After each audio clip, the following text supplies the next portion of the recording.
Zone 5 పరిధిలో 27న బహిరంగ వేలం.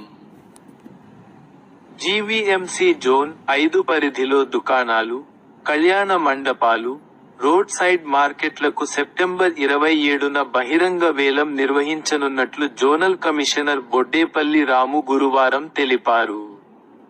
జోన్ పరిధిలోని షాపింగ్ కాంప్లెక్స్, కళ్యాణ మండపాలు, పలు వార్డుల్లో వ్యాపార సముదాయాలను వేలం వేస్తామన్నారు. ఆసక్తి ఉన్నవారు జీవీఎంసీ జోన్ 5 జోనల్ ఆఫీసు వద్ద ఆ రోజు ఉదయం 11 గంటలకు హాజరు కావాలన్నారు.